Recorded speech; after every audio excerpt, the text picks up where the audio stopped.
rumah. Bagi anak-anak muda, kalau maunya dasar main game di rumah. Tapi ketika kemauan ruh itu ingin mengaji dia, ruh itu ingin zikir dia, ruh itu ingin dekat dengan Allah, dengan Rasulullah. Sebab sifat ruh itu adalah suci dia.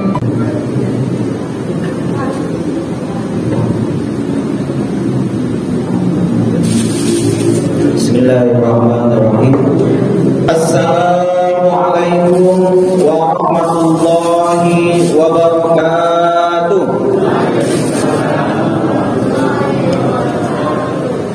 Alhamdulillahirabbil alamin.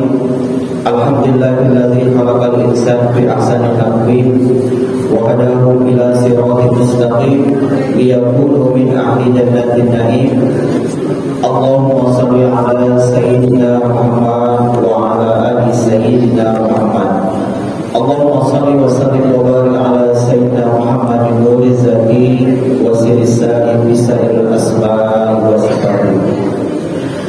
Bersyukur kita kepada Allah Subhanahu wa taala pada malam yang mulia ini kita kembali datang duduk di majelis Al-Muttaqin ini. Maka mudah-mudahan Bapak Ibu dengan kedatangan Bapak Ibu dengan ikhlas ke masjid ini, maka sebagaimana janji daripada Rasulullah, orang yang datang dalam sebuah majelis ilmu, yang di majelis ilmu itu diajarkan tentang Allah, maka ketika dia keluar dari majelis itu, maka Allah menggugurkan seluruh dosanya. Amin ya rabbal alamin. Tetapi syaratnya adalah ikhlas. Ikhlas itu Bapak Ibu, contoh misalnya saya kasih misalnya air ini kepada Bapak, saya bilang saya kasih air ini, saya ikhlas, saya bilang, oh itu belum ikhlas Pak, belum ikhlas. Apa itu ikhlas? Ikhlas itu seperti surah Al-Ikhlas yang tidak ada kata ikhlasnya di dalamnya. Jadi seperti itulah ikhlas tersebut, seperti surah Al-Ikhlas yang tidak ada kata ikhlas di dalamnya. Maka kita datang ke masjid ini kosong, tidak ada dengan nafsu, tetapi dengan ruh kita itu 100% datang ke masjid ini. Maka ketika kita datang ke masjid ini, di masjid ini dipelajari tentang Tuhan tersebut, maka mudah-mudahan Allah gugurkan seluruh dosanya ketika kita pulang dari majelis ini. Amin ya rabbal alamin. Bapak Ibu yang saya muliakan, lagi-lagi saya ingin berazam kepada Bapak Ibu semua, maka jangan tinggalkan salawat setiap hari dalam hidup kita. Jangan tinggalkan 1000, jangan sampai kurang setiap harinya Bapak Ibu. Sering saya menyebutkan, kalau di rumah Bapak Ibu saya ingatkan istri saya, ada juga adik sepupu saya, jangan sampai hari ini terkurang salawat Nabi 1000 kali. Jangan sampai terkurang. Tak bisa yang panjang, yang pendek. Pendek salawat adalah membaca salawat Jibril, yaitu sallallahu alaihi Muhammad, sallallahu alaihi Muhammad. 1000 jangan kurang. Kenapa? Karena malu kita kepada Allah. Allah sendiri bersalawat kepada Rasulullah sallallahu alaihi wasallam. Maka sangat malu kita kalau seandainya umat Nabi Muhammad yang begitu banyak kemuliaan ini tidak bersalawat kepada Rasulullah. Maka Bapak Ibu, kita perbanyak salawat kepada Rasulullah, jangan sampai kurang 1000 setiap harinya. Amin ya rabbal alamin.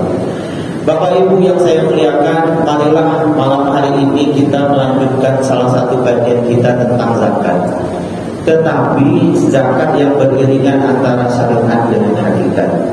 Tetapi sebelum saya membahas tentang zakat ini, saya ingin berbagi amalan kepada Bapak Ibu semua. Apa amalannya? Bapak Ibu mungkin sudah hafal.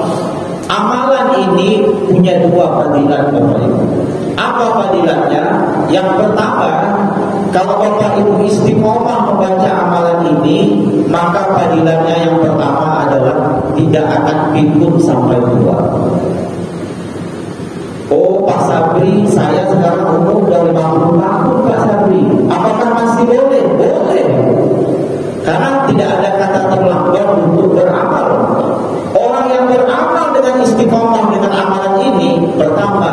tidak akan pikun sampai tua. Betul Pak Sabri? Kalau tak percaya, amalkan. Lalu yang kedua, apa fadilahnya? Yang kedua adalah insya Allah orang yang mengamalkan ini mendapatkan syafaat lisan, Bapak Ibu. Apa itu syafaat lisan? Syafaat lisan itu orang tersebut mampu mengucapkan kalimat tauhid, yaitu la ilaha illallah, ketika ruh dengan jasadnya itu mau terlepas. Ini dia salah satu fadilahnya. Ketika mau sakaratul maut, maka lidahnya, lidah zahirnya mampu mengucapkan kalimat la ilaha illallah. Dan orang yang mampu mengucapkan itu, kata Nabi, man mata annahu la ilaha illallah, man mata ya'lamu annahu la ilaha illallah, dakhala jannah. Siapa yang mampu mengucapkan kata la ilaha illallah di ujung lidahnya ketika dia mau meninggal, maka jaminannya, kata Rasulullah, dakhala jannah, yaitu masuk surga. Orang tak percaya dengan Tuhan pun, kalau kita tanya mau tak masuk surga, pasti dia pilih mau masuk surga. Semua orang yang ada di bawah kolong dunia ini, alam semesta ini, pasti mau masuk surga. Maka salah satu fadilah kalimat tersebut adalah mendapat syafaat lisan. Bapak Ibu, saya sedikit ingin bercerita. Cerita ini guru saya yang menyampaikan. Di tempat dia ada orang Bapak Ibu yang tak dapat syafaat lisan. Orang ini preman, sudah punya istri, sudah punya anak. Lalu setiap hari, jangankan dengan orang lain, dengan istri dan anaknya di rumah dia sumpah serapah, babi, anjing, kurang ajar, macam-macam yang dia sebutnya. Bukan lagi ayam, kandang ayam keluar. Itu saja diucapkan setiap hari. Akhirnya jadi darah daging. Takdir Allah, sakit keras. Ketika sakit keras, bawa ke rumah sakit. Sampai di rumah sakit koma, beberapa hari tidak bisa bangun. Lalu ketika tidak bisa bangun, beberapa hari dirawat, lalu keluar di lidahnya kata-kata. Tapi kata-katanya ini tidak bisa didengar dengan jelas. Masih kata-kata yang kabur lah, tidak bisa didengar dengan jelas. Panggil perawat, panggil dokter. Ini sudah mulai sadar, ini sudah mengucapkan kata-kata, tapi dia koma, Pak. Tapi lidahnya mampu mengucapkan, tapi kata-katanya ini tidak jelas. Setelah dirawat beberapa hari, rupanya jelas banget kata-kata yang diucapkan. Apa yang dikatakan dia, kalian ini babi, anjing, kurang ajar, itu yang diucapkan dalam keadaan tidak sadar. Sampai beberapa hari semakin jelas mengucapkan kata-kata tersebut, sehingga anak dan istrinya malu, lalu akhirnya bawa ke rumah.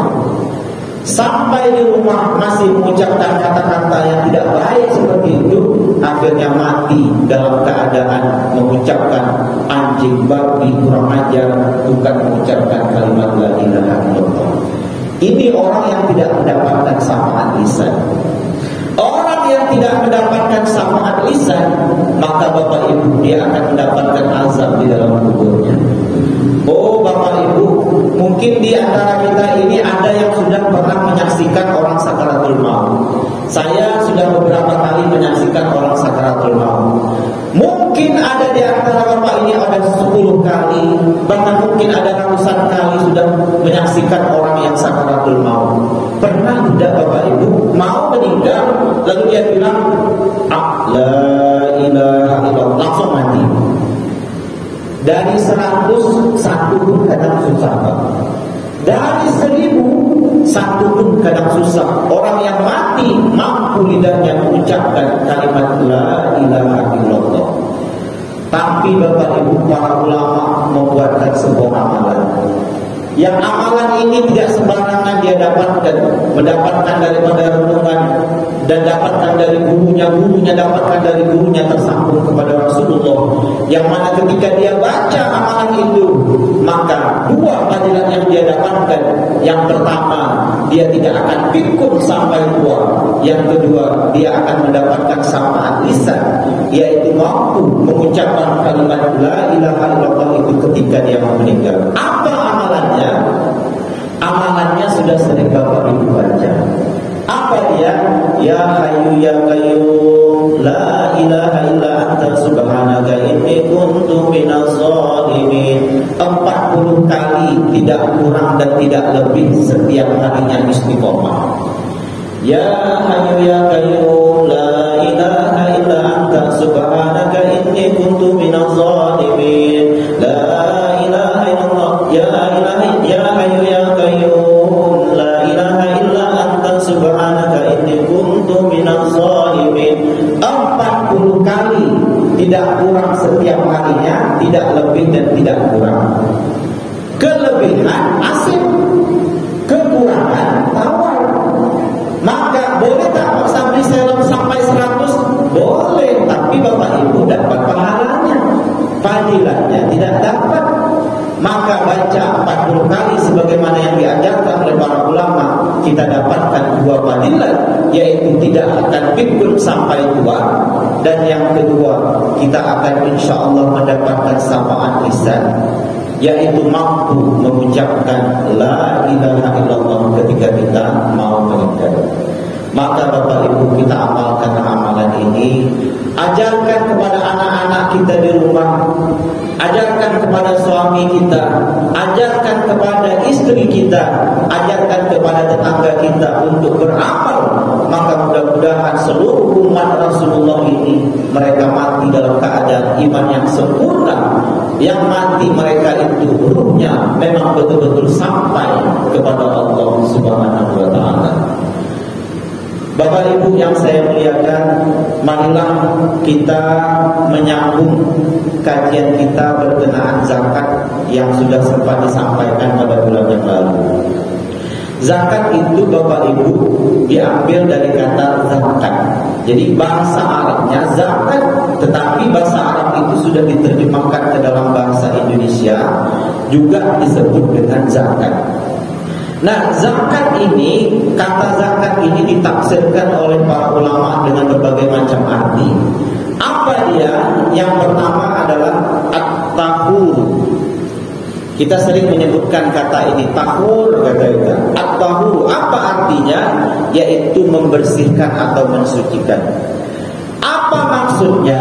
Maksudnya adalah orang yang mengeluarkan zakat karena Allah, bukan ingin mengharapkan pujian dan dianggap hebat oleh orang lain atau oleh orang manusia, maka ketika dia mengeluarkan zakat itu, baik zakat fitrah maupun zakat mal, maka zakat yang dia keluarkan itu akan mensucikan hartanya, juga akan mensucikan jiwanya, Bapak Ibu. Jadi ketika Bapak Ibu keluarkan zakat sesuai dengan kata zakat itu artinya adalah at-tahuru, maka dia mensucikan harta dan mensucikan jiwa kita. Tapi nanti kita akan bahas zakat secara hakikat itu yang seperti apa.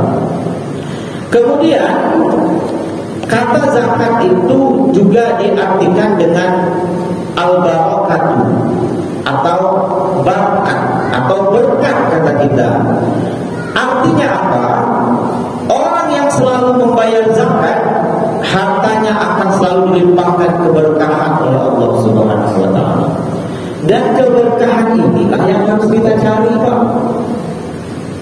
Ada orang punya simpanan di bank 5 miliar, di rumah ada 5 miliar, tapi hidupnya menderita. Takut dicuri orang, sudah itu tak tenang hidupnya, tak bisa tidur karena nyimpan duit 5 miliar di rumah. Makan jadi tak enak, macam-macam. Kenapa? Karena harta itu tidak berkah, tidak dapat berkah harta tersebut. Dan itu banyak, Pak. Banyak, Bu. Tidak sedikit orang yang merasakan mereka hidup kaya berkelimpahan harta, tetapi setiap hari ternyata hati mereka dipenuhi dengan penderitaan. Apa sebabnya? Salah satunya adalah jangan-jangan dia tidak keluarkan zakatnya tersebut. Maka itu ketika orang mengeluarkan zakatnya, baik itu zakat fitrah maupun zakat mal, maka harta yang dikeluarkan itu akan memberikan berkah kepada hidupnya. Walaupun dia punya tidak banyak di rumah, walaupun gajinya cuma 2 juta setiap bulannya, tapi ternyata 2 juta itu cukup untuk dibelanjakan selama 1 bulan. maka orang yang seperti ini dia dapatkan berkah harta tersebut. Maka mudah-mudahan Bapak Ibu kita mendapatkan harta yang berkah. Harta itu meskipun sedikit tetapi membuat hidup kita menjadi tenang, membuat hidup kita itu tersambung kepada Allah dan kepada Rasulullah. Kemudian yang ketiga, kata zakat itu dia dapat diartikan dengan an-numu. An-numu itu artinya adalah tumbuh dan berkembang. Apa maksudnya? Orang yang mengeluarkan zakatnya, zakat fitrah atau zakat mal, pasti hartanya itu tidak akan berkurang. Percayalah. Kalau ada orang yang rajin sedekah, rajin mengeluarkan zakat, tapi kata dia hartanya habis, itu bohong. Kalau Bapak lihat di YouTube itu ada namanya Ebitland. Ebitland itu kalau sedekahnya satu hari itu bisa ratusan juta. Hari ini ada anak muda seperti saya juga, mungkin lebih tua daripada sedikit. Dia ahli sedekah. Dia sedekahkan hartanya bahkan sampai habis. Ternyata harta yang dia sedekahkan itu sedikit pun tidak berkurang. Bahkan tercatat hari ini penghasilan usahanya satu hari 2 miliar, 700 ribu ringgit, 2 miliar. Jadi kerja dia hari ini sedekah saja. Terdengar ada orang di Afrika sana ada kebakaran, dia datang ke Afrika, dia kasih sumbangan kepada orang yang terbakar. Terdengar ada orang yang di Palestina sana sedang memerlukan kebutuhan, dia berangkat ke Palestina, dia berikan bantuan kepada orang Palestina. Semakin diberikan, semakin dizakatkan, semakin harta itu bertambah bukan berkurang. Sebab apa? Sebab janji Allah dalam Al-Quran, janji Rasulullah dalam hadisnya, orang yang ketika mengeluarkan hartanya, mengeluarkan zakat, mengeluarkan sedekah, maka tidak akan pernah harta itu berkurang, tetapi harta itu tetap berkembang dan bertambah. Maka itu zakat itu diambil bermakna an-numu, yaitu bertambah dan berkembang tersebut. Kemudian Bapak Ibu, yang keempat, makna zakat itu adalah as-solahu. Apa arti as-solahu tersebut? As-solahu itu artinya adalah beres atau bagus. Apa maksudnya? Orang yang selalu mengeluarkan zakat dari hartanya itu tidak akan pernah kena masalah, Bapak. Ada tidak orang yang punya harta bermasalah? Oh, banyak, Bapak Ibu. Punya harta banyak, rupanya hartanya itu kena tilang oleh pemerintah, kena tarik oleh perusahaan, kena ambil oleh developer, macam-macam. Maka orang yang mengeluarkan zakat, maka salah satu fadilat yang akan dia dapatkan sesuai dengan maknanya adalah as-solahu, yaitu hartanya itu bersih, bagus, yaitu harta itu menjadi tidak bermasalah dan terhindar dari masalah tersebut. Maka itu Bapak Ibu, kita hitung-hitunglah. Kalau sudah datang masuk Ramadan, maka sudah sampai pertengahan Ramadan, maka siap-siapkanlah makanan kita dari beras pokok, makanan pokok kita tersebut untuk dikeluarkan zakatnya. Kalau Bapak Ibu punya simpanan emas di rumah, punya penghasilan besar, punya perusahaan, maka hitunglah zakatnya dan keluarkan zakatnya. Agar apa? Agar harta itu disucikan oleh Allah Subhanahu wa Ta'ala. Saya tidak akan membahas kembali tentang yang minggu lalu, Bapak Ibu, karena pembahasan zakat ini panjang sekali. Maka Bapak Ibu, kalau mau ingin mudah untuk tahu berapa kadar zakat harta yang kita simpan, nanti silakan buka saja kalkulator Basnas. Di Google itu sudah ada kalkulator Basnas. Masuk kita, apa harta kita? Harta kebun, harta peternakan, emas, perak, harta temuan. Tinggal masukkan nanti ke kalkulatornya, maka kalkulator itu akan menunjukkan berapa seharusnya zakat itu dikeluarkan. Sekarang zamannya sudah mudah, Pak. Jadi tinggal kita buka handphone seperti ini, kita buka basnas.com, maka Basnas sudah berikan aplikasi supaya kita mudah untuk menghitung kadar zakat yang kita ingin keluarkan tersebut. Maka tidak ada yang susah. Tapi prinsipnya Bapak Ibu, yang zakat yang dikeluarkan itu adalah harta. Kita punya di rumah emas perak itu adalah harta. Kita keluarkan zakat penghasilan berupa uang itu adalah harta. Kita keluarkan bahan makanan pokok itu juga adalah harta. Maka pada prinsipnya yang dizakatkan itu adalah harta. Lalu Bapak Ibu, orang hakikat menganalisa. Orang hakikat mengungkap rahasianya, mana sebenarnya harta tersebut. Yang di rumah itu, uang di rumah itu apakah harta? Betul, itu harta. Maka muncullah nanti namanya zakat mal. Apa fungsinya? Untuk mensucikan harta kita tersebut. Di rumah kita banyak beras, makan beras Solo, maka muncullah satu kajian tentang zakat fitrah, mengeluarkan bahan makanan pokok kita. Untuk apa? Untuk mensucikan makanan kita, Bapak Ibu. Maka muncullah kajian tentang zakat fitrah. Tapi orang hakikat lalu menganalisa, apa betul itu yang sebenar-benarnya harta? Yang saya sebutkan tadi betul itu harta. Tapi bagi orang hakikat, harta itu bukan sekedar itu saja. Coba bayangkan Bapak Ibu, kalau Bapak Ibu tak punya tangan, tak punya kaki, tidak punya mata, apa bisa Bapak Ibu bekerja mencari uang? Mungkin kita tidak akan bisa.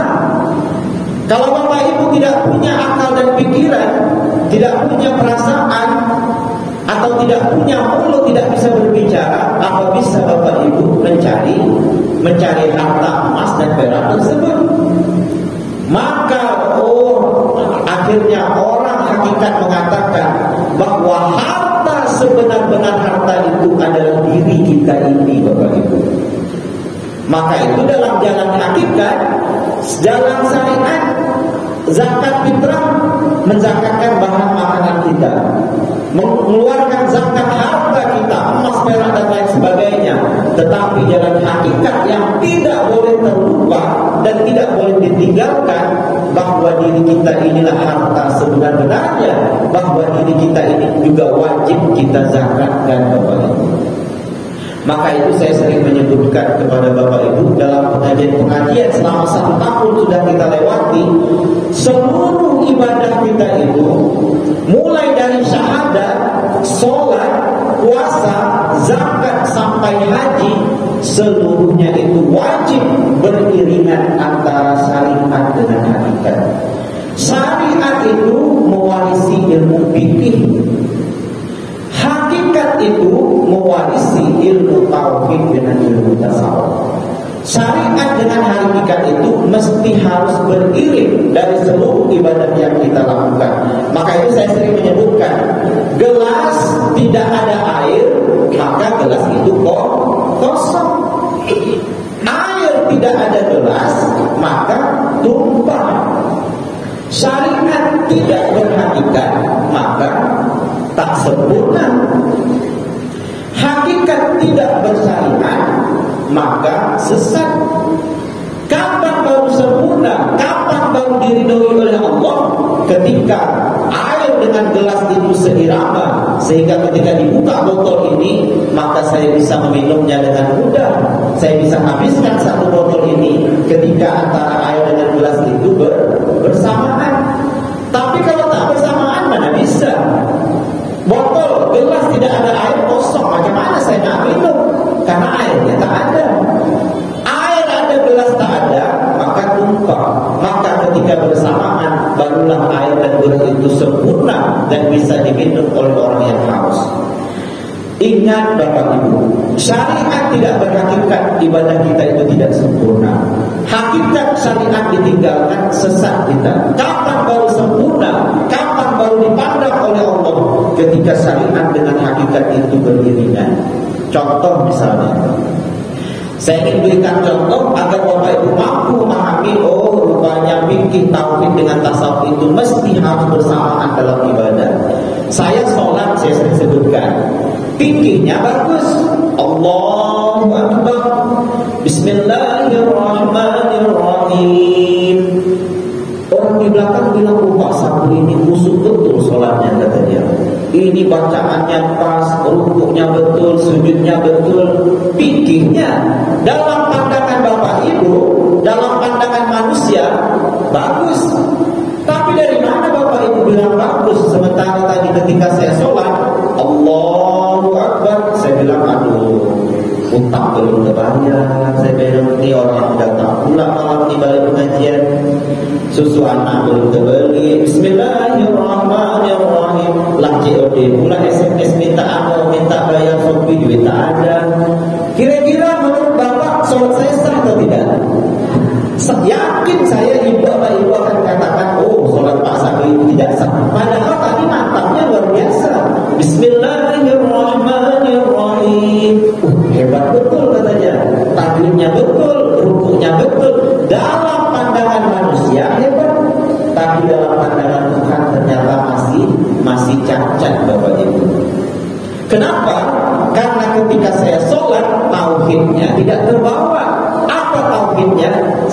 Yang saya ingat bukan Tuhan, tetapi yang saya ingat itu adalah makhluk Allah. Anggap misalnya sholat saya fikihnya bagus, tauhidnya bagus. Saya sudah betul-betul menghadap Allah dengan penuh keyakinan 100%. Allahu Akbar, Bismillahirrahmanirrahim. Saya yakin sholat saya sudah bagus fikihnya, tauhidnya menghadap Allah dengan keyakinan. Tapi hati saya benci dengan tetangga saya, hati saya benci dengan kawan sahabat saya. Karena saya baru bisa pakai motor, kawan saya sudah beli Pajero. Benci saya. Kira-kira sholat dalam keadaan dengki dan dendam, kira-kira sempurna atau tidak Pak? Bapak Ibu juga akan katakan, oh sholat Pak Sabri tak sempurna. Sebab apa? Sebab dia benci dengan saya. Sholat Pak Sabri belum sempurna. Sebab apa? Sebab dia dengki dengan saya. Bapak Ibu pun akan mengatakan begitu. Maka mana ilmunya supaya hati saya ini bersih?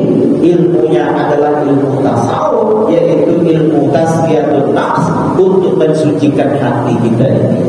Maka syariat mewarisi ilmu fikih, hakikat mewarisi ilmu tauhid dengan ilmu tasawuf.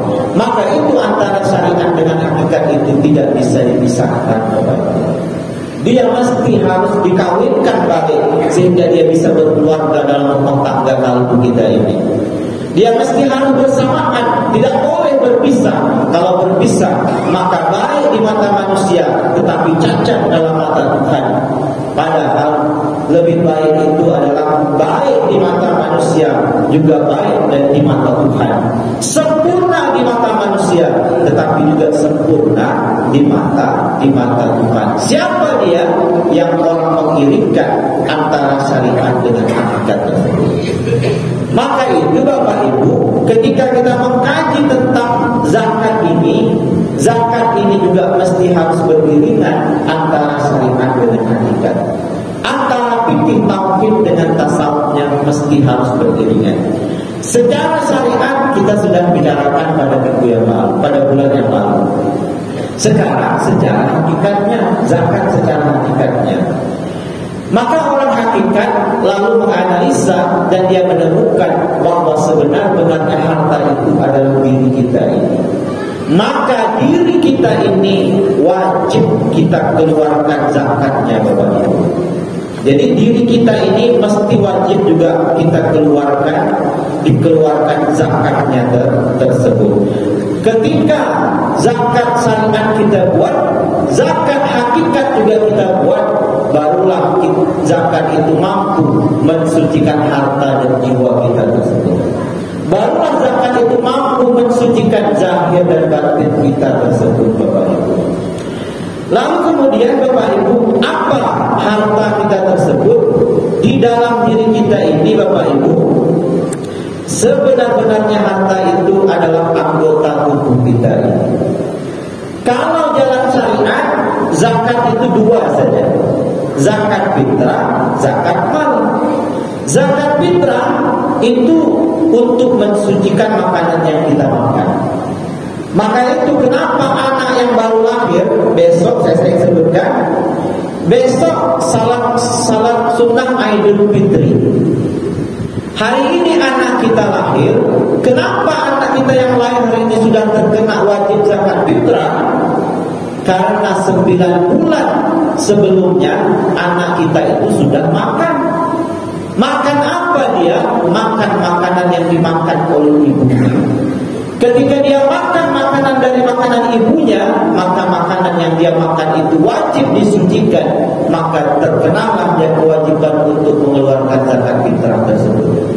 Maka zakat fitrah itu untuk mensucikan makanan yang kita makan. Lalu dalam jalan syariat ada zakat mal, yaitu harta yang kita dapatkan juga wajib kita keluarkan zakatnya. Itu jalan syariatnya. Tetapi jalan hakikat, diri kita inilah sebenar-benarnya harta yang wajib kita zakatkan. Apa dia? Mata kita ini, Bapak Ibu. Telinga kita ini, hidung kita ini, lidah kita ini, tangan kita ini, kaki kita ini, hati atau rasa kita ini, otak dan akal ini wajib dikeluarkan zakatnya seluruhnya, Bapak Ibu. Mata wajib dikeluarkan zakatnya, telinga wajib dikeluarkan zakatnya, akal pikiran dikeluarkan zakatnya, kedua tangan, kedua kaki ini juga wajib dikeluarkan zakatnya. Maka ketika dikeluarkan zakat diri kita ini, barulah sebenarnya bisa mensucikan zahir dan batin kita tersebut. Kalau misalnya orang punya harta tapi masih mencuri, harta yang diambil dari mencuri, maka zakatnya itu tidak sah. Kenapa? Karena hartanya harta curian. Maka yang dirinya itu wajib disucikan lebih dahulu. Tangannya wajib disucikan, kakinya wajib dizakat. Karena zakat itu artinya at-tahur, yaitu disucikan, mensucikan. Mata ini wajib disucikan, telinga ini wajib juga disucikan. Maka itulah sebenar-benarnya harta yang wajib kita keluarkan zakatnya tersebut. Bapak Ibu yang saya muliakan, saya ingin bahas satu persatu, Bapak Ibu. Mudah-mudahan masih cukup waktunya. Walaupun tidak cukup, insya Allah kita sambung minggu depan. Harta yang pertama yang ada pada diri kita ini secara jalan hakikat, yang wajib kita keluarkan zakatnya adalah mata kita ini, Bapak Ibu. Jadi mata kita ini sebenarnya adalah sebenar-benarnya harta kita, Bapak Ibu. Kalau seandainya tidak ada bola mata, tak ada bola mata kita ini, bagaimana kita hendak menghitung angka di atas kertas? Kalau tak ada harta yang namanya mata ini, bagaimana hendak menghitung angka di atas kertas? Bagaimana kita hendak membaca pesan yang disampaikan kepada kita lewat surat? Bagaimana kita hendak membaca Al-Quran dan sunnah Nabi yang terletak dalam buku kalau seandainya tidak diberikan harta oleh Allah bernama mata ini? Jadi kalau tidak ada bola mata, bagaimana kita hendak melihat tiang rumah yang lurus yang hendak dipasang bagi orang yang bekerja sebagai tukang?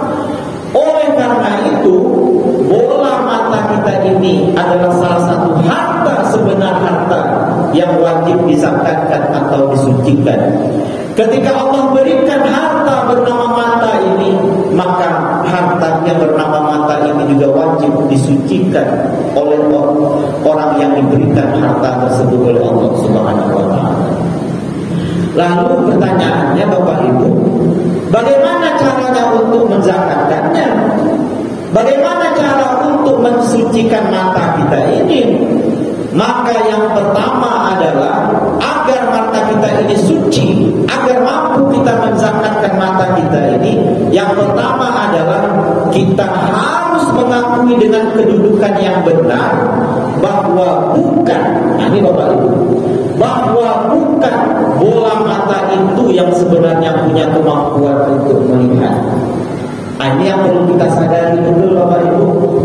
Ketika kita diberikan Allah harta bernama mata ini, cara untuk menzakatkan yang pertama, cara untuk mensucikan mata kita ini pertama, yaitu kita harus mengakui dengan kedudukan yang benar, dengan keyakinan yang kuat bahwa bukan bola mata itu yang sebenarnya punya kemampuan untuk melihat.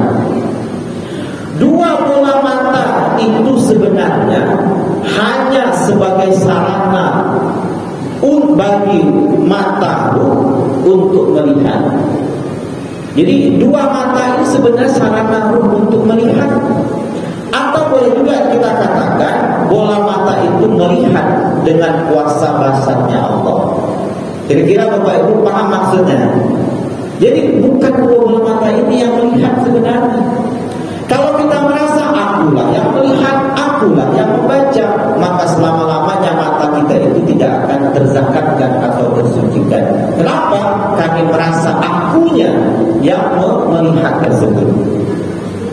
Maka itu tingkat pertama untuk menzakatkan mata kita ini, harta mata kita ini, yaitu kita harus mengakui dengan kedudukan yang benar bahwa bukan bola mata itu yang sebenarnya punya kemampuan untuk melihat.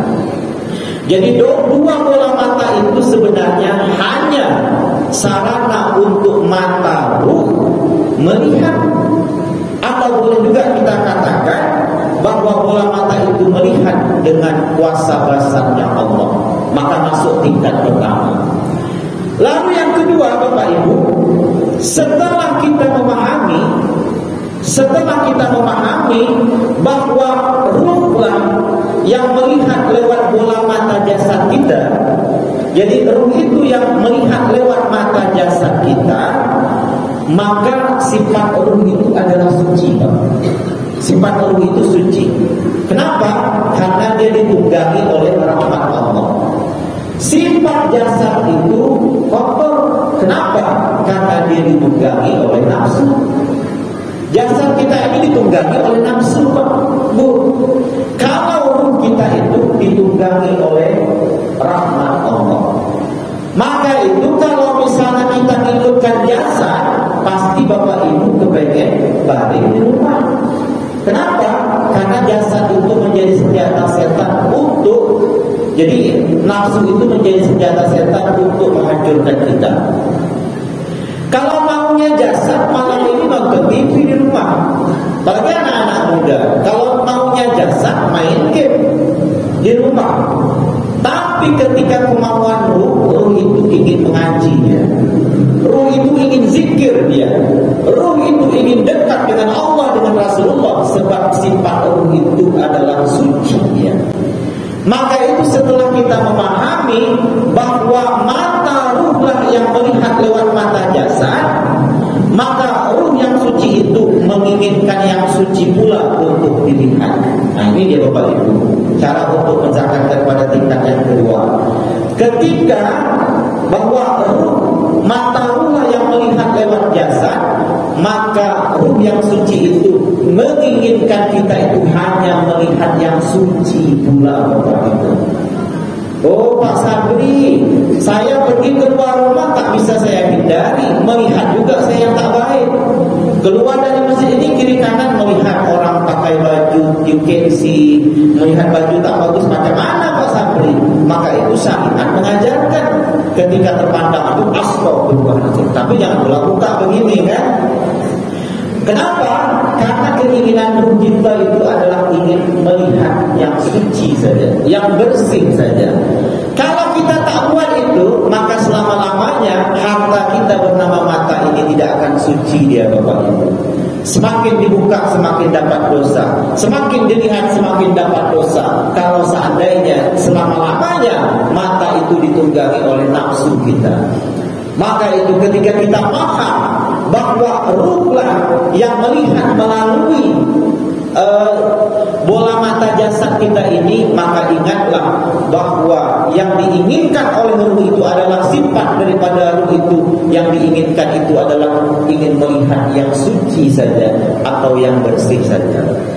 Maka Bapak Ibu, inilah sebenarnya salah satu cara untuk menzakatkan mata kita ini, sehingga mata kita itu menjadi suci di hadapan Allah Subhanahu wa taala. Lalu kemudian dalam kajian zakat, pada mata itu ada hak orang lain yang wajib kita tunaikan. Nah, ingat ya Bapak Ibu, pada mata kita itu, pada harta yang bernama mata itu, ada hak orang lain yang wajib wajib kita tunaikan dari mata kita tersebut. Apa contohnya? Bapak Ibu keluar dari masjid ini, lalu ketika keluar dari masjid ini belum sampai ke rumah, melihat ada kucing yang jatuh ke selokan. Terpandang kucing jatuh ke selokan tersebut. Saat itu ada hak kucing untuk disucikan mata kita ini, yaitu diambil kucing tersebut lalu dibersihkan Bapak Ibu. Kenapa? Karena sudah terlanjur mata kita ini menyaksikan kucing itu terjatuh ke selokan. Kalau mata itu masih di kedudukan mata dengan mata nafsu, jangankan melihat kucing, melihat orang yang terlanggar di depan jalan, dia santai saja lewat dan tidak mau berhenti. Kenapa? Karena matanya itu diduduki dengan nafsu. Tapi orang yang sudah matanya itu menzahir penglihatan jangankan manusia, kucing jatuh ke selokan, tidak tega hatinya untuk meninggalkan. Dia ambil, dia sucikan, dia bersihkan. Dengan begitu maka matanya itu suci di hadapan Allah Subhanahu wa ta'ala. Maka Bapak Ibu ingat tidak sebuah hadis Rasulullah, seorang pelacur saja, mohon maaf Ibu-ibu, seorang pelacur saja memberikan minum satu ekor anjing yang dia ambil dari tempat yang jauh di bawah, melihat ada anjing itu kehausan, padahal dia seorang pelacur, seorang pemaksiat, melihat anjing itu kehausan di atas tidak tahan, maka dia ambil air yang ada di bawah dengan menggunakan sepatunya dalam sebuah Rasulullah, lalu dia minumkan ke anjing tersebut. Maka saat itu jatuh rahmat Allah itu kepada dirinya, sehingga ketika dia mati, matinya itu dimasukkan Allah ke dalam surga. Bayangkan Bapak Ibu, anjing saja, orang yang bermaksiat saja, lalu dia mensucikan dirinya, dia zakatkan mata, tangan, kaki dan telinganya, Allah tempatkan di dalam surga. Maka apakah lagi umat Rasulullah yang begitu banyak kemuliaan seperti ini? Maka ketika melihat ada kucing yang jatuh ke selokan, lalu dia ambil, dia bersihkan, maka saat itu dirinya disucikan oleh Allah Subhanahu wa ta'ala. Maka itu Bapak Ibu yang saya muliakan, kajian zakat ini tidak cukup hanya lewat jalan syariat, tetapi wajib lewat jalan hakikat. Karena orang hakikat memahami bahwa harta yang di rumah itu betul harta, tetapi ada harta yang tidak boleh ditinggalkan untuk dizakatkan. Harta itu yang kita miliki, yaitu diri kita ini Bapak Ibu. Maka itu mata kita ini wajib kita zakatkan. Sudah habis Pak waktunya. Baik, contoh yang kedua Bapak Ibu. Lalu Bapak Ibu duduk di rumah. Ketika duduk di rumah, baca tafsir Al-Quran. Karena di masjid ini saya tahu ada kajian tafsir Al-Quran, tafsir ayat pendek kalau tidak silap. Ketika baca tafsir ayat Al-Quran tersebut, maka setelah membaca tersebut, lalu disampaikan kepada anak, disampaikan kepada istri, disampaikan kepada tetangga apa yang sudah dia baca tersebut, maka itu juga salah satu jalan untuk mensucikan mata kita tersebut atau menzakatkan harta mata kita tersebut Bapak Ibu. Maka ketika kita sucikan tersebut, maka barulah mata kita ini suci di hadapan Allah Subhanahu wa ta'ala. Jadi Bapak Ibu, mudah-mudahan malam hari baru mata, minggu depan mudah-mudahan bisa kita telinga, sudah itu mulut, bagaimana menzakatkan hati perasaan kita ini, bagaimana menzakatkan akal pikiran kita, bagaimana menzakatkan kedua tangan dan kedua kaki kita ini, sehingga ketika semuanya itu kita zakatkan, maka seluruh diri kita ini suci di hadapan Allah Subhanahu wa ta'ala. Dan ketika diri kita ini suci, maka ketika kita kembali kepada Allah, maka ruh kita itu pasti akan sampai kepada Allah Subhanahu wa ta'ala. Maka itu Bapak Ibu, kita masih punya kesempatan, kita masih diberikan oleh Allah waktu, maka jangan disia-siakan waktu kita ini. Maka kita zakatkan harta kita di rumah, kita zakatkan makanan pokok kita zakatkan emas perak kita ketika sampai pada haul dan nisabnya. Tetapi jangan lupa, diri kita ini adalah sebenar-benarnya harta yang juga wajib kita zakatkan agar kita itu suci di hadapan Allah Subhanahu wa ta'ala.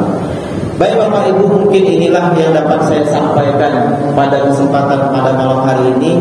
Dan insya Allah minggu depan atau bulan depan akan kita lanjutkan zakat secara hakikat ini.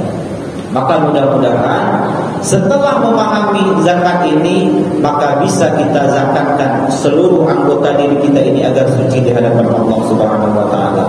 Baik, sampai di sini karena waktu Isya sudah sampai. Terima kasih banyak, mohon maaf. Assalamualaikum warahmatullahi wabarakatuh.